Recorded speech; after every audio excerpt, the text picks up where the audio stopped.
दोस्तों, मेरे चैनल कथा कोश पर आप सभी का स्वागत है। आज मैं आपके लिए लेकर आई हूँ मुंशी प्रेमचंद की कहानी ज्योति। कहानी पसंद आने पर चैनल को लाइक और सब्सक्राइब ज़रूर करें। इसके साथ ही आप हमें इंस्टाग्राम पर भी फॉलो कर सकते हैं। साथ ही कमेंट सेक्शन में लिखकर अवश्य ही बताइएगा कि कहानी आपको कैसी लगी। तो आइए दोस्तों, कहानी की शुरुआत करते हैं। विधवा हो जाने के बाद बूटी का स्वभाव बहुत कटु हो गया था। जब बहुत जी जलता तो अपने मृत पति को कोसती, आप तो सिधार गए, मेरे लिए जंजाल छोड़ गए। जब इतनी जल्दी जाना था तो ब्याह न जाने किस लिए किया। घर में भूनी भांग नहीं, चले थे ब्याह करने। वह चाहती तो दूसरी सगाई कर लेती, अहीरों में इसका रिवाज है। देखने सुनने में भी बुरी न थी, दो एक आदमी भी तैयार थे। लेकिन बूटी पतिव्रता कहलाने के मोह को न छोड़ सकी और यह सारा क्रोध उतरता था बड़े लड़के मोहन पर, जो अब 16 साल का था। सोहन अभी छोटा था और मैना लड़की थी। ये दोनों अभी किसी लायक न थे। अगर यह तीनों न होते तो बूटी को क्यों इतना कष्ट होता। जिसका थोड़ा सा काम कर देती वही रोटी कपड़ा दे देता, जब चाहती किसी के सर बैठ जाती। अब अगर वही कहीं बैठ जाए तो लोग तो यही कहेंगे ना कि 3-3 बच्चों के होते इसे क्या सूझी। मोहन भरसक उसका भार हल्का करने की चेष्टा करता। गायों भैंसों की सानी पानी दोहना मथना सब कर लेता, लेकिन बूटी का मुंह सीधा न होता था। वह रोज़ एक न एक खुचर निकालती रहती और मोहन ने भी उसकी घुड़कियों की परवाह करना छोड़ दिया था। पति उसके सर गृहस्थी का यह भार पटक कर क्यों चला गया, उसे यही गिला था। बेचारी का सर्वनाश ही कर दिया। न खाने का सुख मिला, न पहनने ओढ़ने का, और न किसी बात का। इस घर में क्या आई, मानो भट्टी में पड़ गई। उसकी वैधव्य साधना और अतृप्त भोग लालसा में सदैव द्वंद्व सा मचा रहता था। उसके जलन में उसके हृदय की सारी मृदुता जलकर भस्म हो गई थी। पति के पीछे और कुछ नहीं तो बूटी के पास 400-500 के गहने थे, लेकिन एक एक करके सब उसके हाथ से निकल गए। उसी मोहल्ले में उसकी बिरादरी में कितनी ही औरतें थीं जो उससे जेठी होने पर भी गहने झमकाकर, आंखों में काजल लगाकर, मांग में सिंदूर की मोटी सी रेखा डालकर मानो उसे जलाया करती थी। इसलिए अब उनमें से कोई विधवा हो जाती तो बूटी को खुशी होती और यह सारी जलन वह लड़कों पर निकालती, विशेषकर मोहन पर। वह शायद सारे संसार की स्त्रियों को अपने ही रूप में देखना चाहती थी। कुत्सा में उसे विशेष आनंद मिलता था। उसकी वंचित लालसा जल न पाकर ओस चाट लेने में ही संतुष्ट होती थी। फिर यह कैसे संभव था कि वह मोहन के विषय में कुछ सुने और पेट में ही डाल ले। ज्यों ही मोहन संध्या समय दूध बेचकर घर आया, बूटी ने कहा, देखती हूँ तू अब सांड बनने पर उतारू हो गया है। मोहन ने प्रश्न के भाव से देखा, कैसा सांड, क्या बात है? तू रुपया से छिप छिप कर नहीं हंसता बोलता, उस पर कहता है कैसा सांड? तुझे लाज नहीं आती? घर में पैसे पैसे की तंगी है और तू वहाँ उसके लिए पान लाए जाते हैं, कपड़े रंगाए जाते हैं। मोहन ने विद्रोह का भाव धारण किया। अगर उसने मुझसे 4 पैसे के पान मांगे तो क्या करता?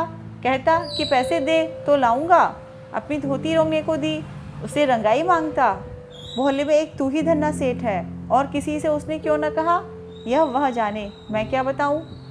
तुझे अब छैला बनने की सूझती है। घर में भी कभी 1 पैसे का पान लाया? यहाँ पान किसके लिए लाता? क्या तेरे लिखे घर में सब मर गए? मैं न जानता था तुम पान खाना चाहती हो।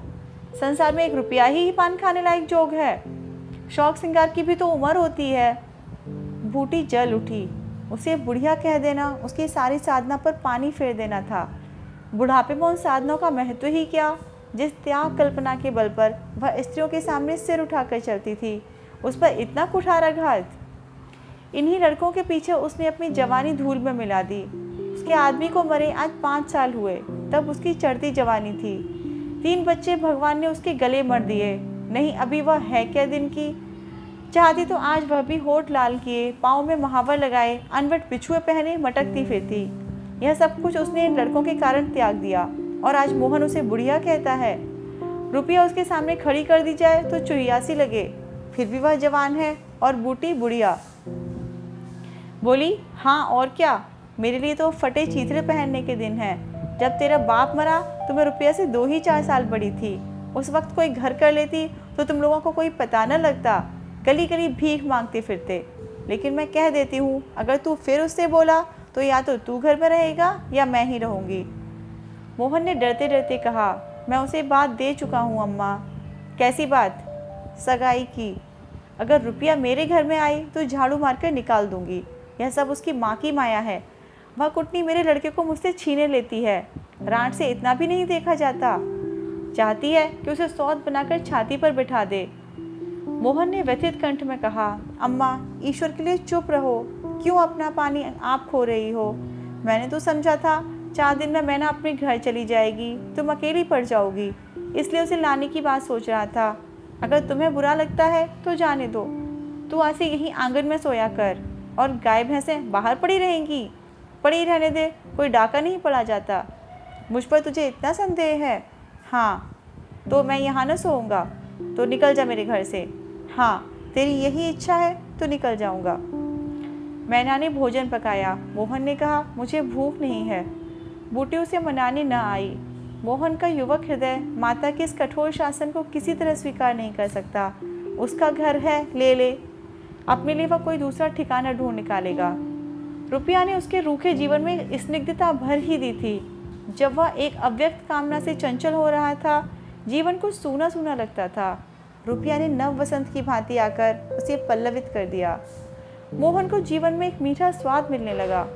कोई काम करना होता पर ध्यान रुपया की ओर ही लगा रहता। सोचता उसे क्या दे कि वह प्रसन्न हो जाए। अब वह कौन मुंह लेकर उसके पास जाए? क्या उससे कहे कि अम्मा ने मुझे तुझसे मिलने को मना किया है?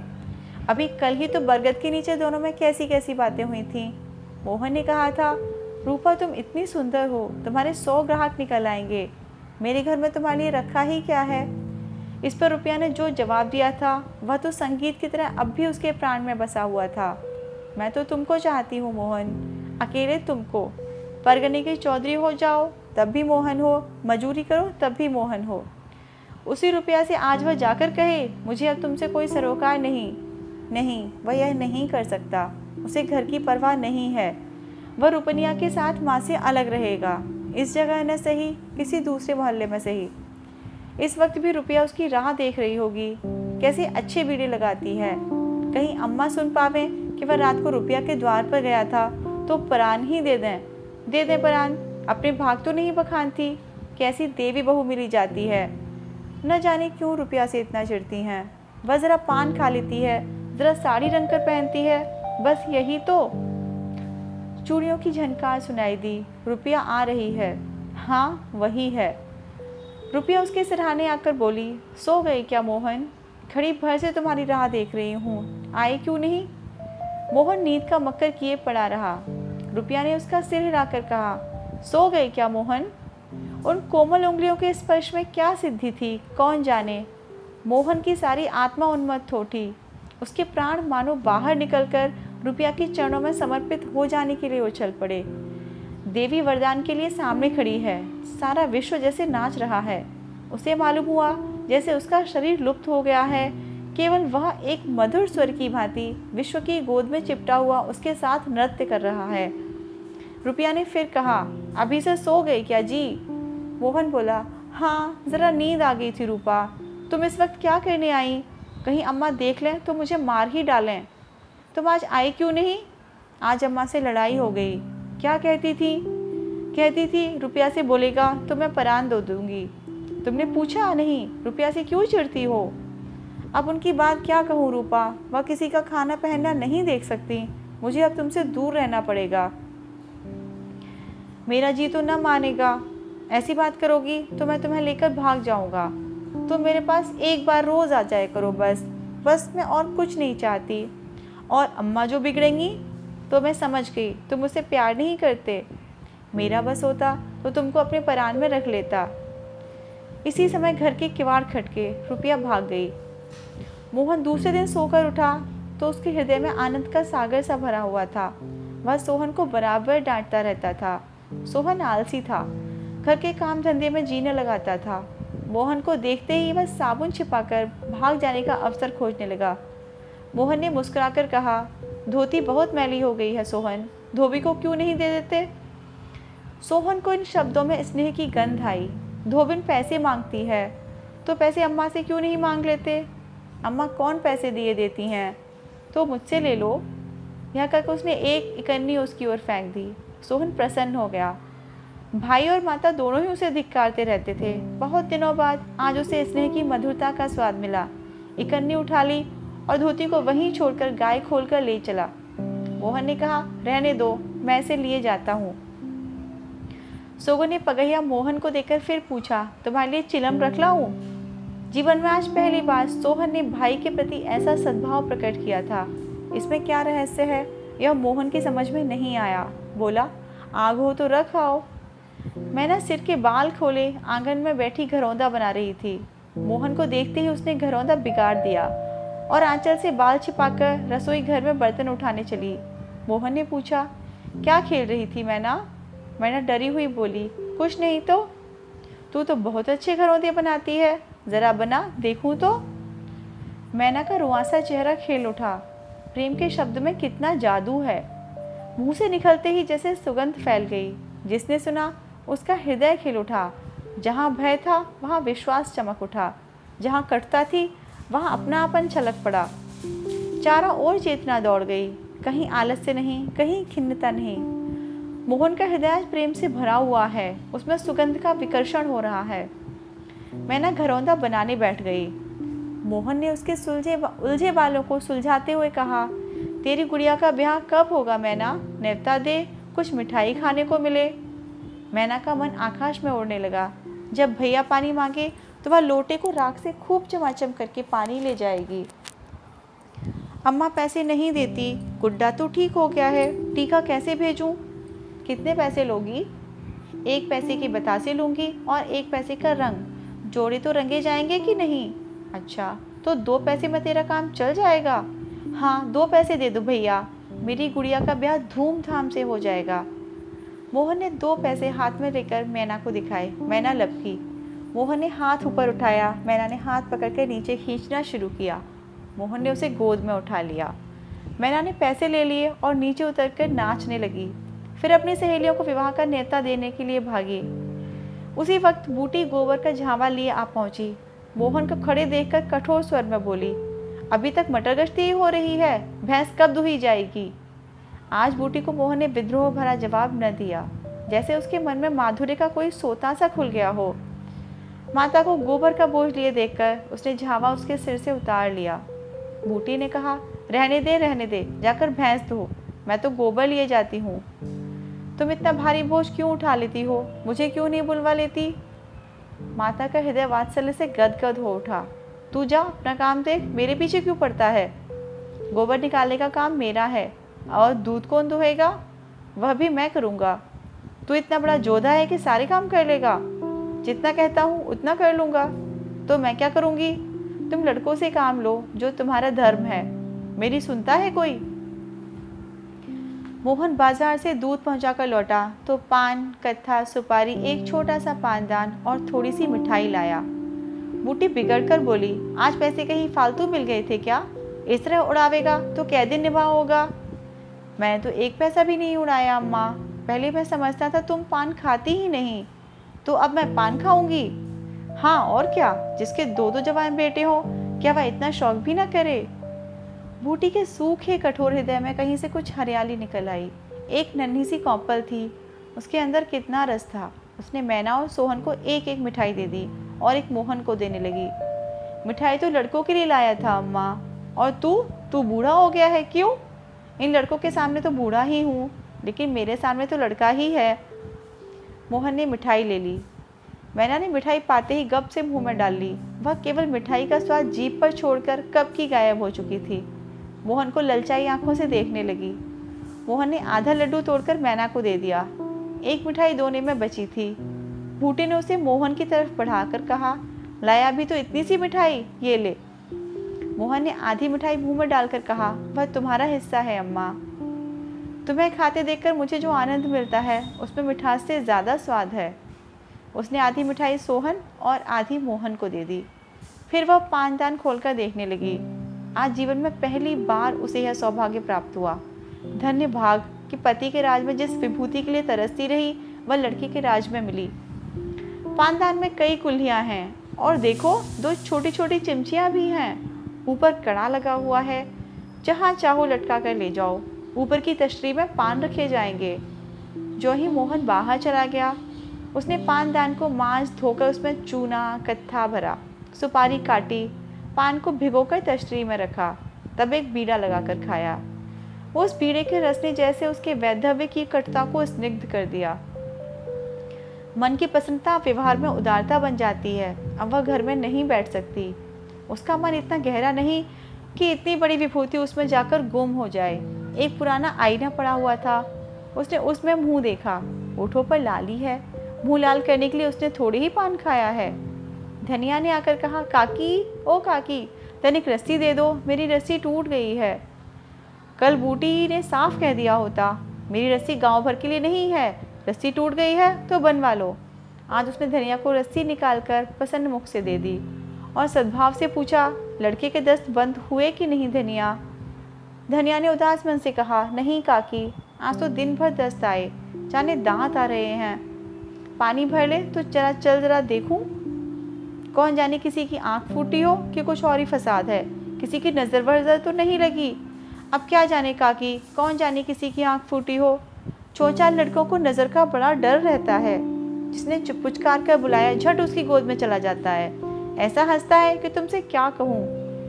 कभी कभी माँ की नज़र भी लग जाया करती है। ए नौज काकी, भला कोई अपने लड़के को नज़र लगाएगा? यही तो तू समझती नहीं, नज़र आप ही लग जाती है। धनिया पानी लेकर आई तो बूटी उसके साथ बच्चे को देखने चली। तू अकेली है, आजकल घर के काम धंधे में बड़ा आलस होता होगा।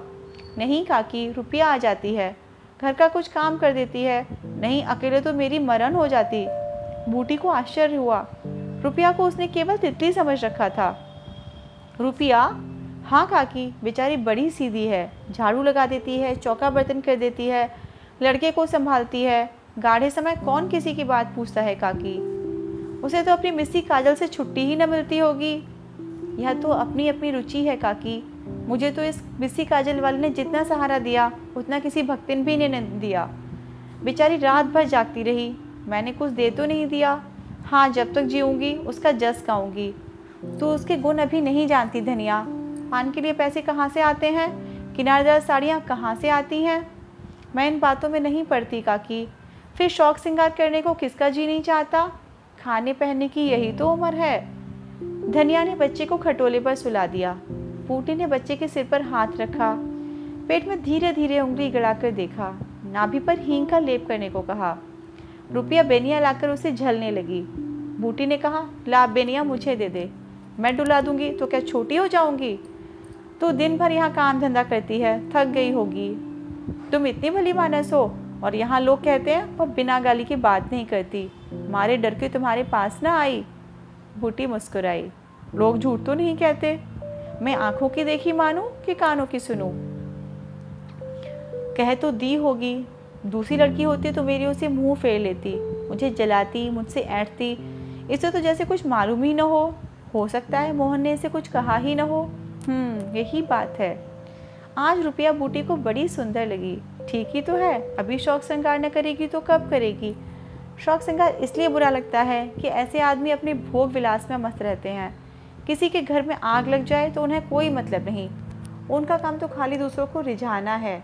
जैसे अपनी रूप की दुकान सजाए, राह चलतों को बुलाती हो कि ज़रा इस दुकान की भी सैर करते जाइए। ऐसे उपकारी प्राणियों का श्रृंगार बुरा नहीं लगता, नहीं बल्कि और अच्छा लगता है। इससे मालूम होता है कि इसका रूप जितना सुंदर है उतना ही मन भी सुंदर है।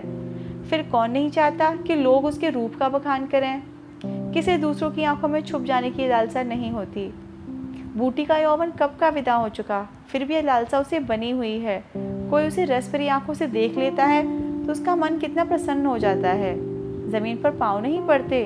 फिर रूपा तो अभी जवान है। उस दिन से रूपा प्राय 2-1 बार नित्य बूटी के घर आती। बूटी ने मोहन से आग्रह करके उसके लिए अच्छी सी साड़ी मंगवा दी। अगर रूपा कभी बिना काजल लगाए या बेरंगी साड़ी पहने आ जाती तो बूटी कहती, बहू बेटियों को यह जोगिया भेष अच्छा नहीं लगता, यह भेष तो हम जैसी बूढ़ियों के लिए है। रूपा ने एक दिन कहा, तुम बूढ़ी काहे से हो गई अम्मा?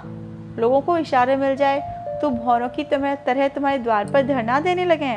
बूटी ने मीठे तिरस्कार से कहा, चल मैं तेरी माँ की सौत बनकर जाऊंगी। अम्मा तो बूढ़ी हो गई, तो क्या तेरे दादा अभी जवान बैठे हैं? हाँ ऐसा, बड़ी अच्छी मिट्टी है उनकी। बूटी ने उसकी ओर रस भरी आंखों से देखकर पूछा, अच्छा बता, मोहन से तेरा ब्याह कर दूं? रूपा लजा गई, मुख पर गुलाब की आभा दौड़ गई। आज मोहन दूध बेचकर लौटा तो बूटी ने कहा, कुछ रुपए पैसे जुटा, मैं रूपा से तेरी बातचीत कर रही हूँ।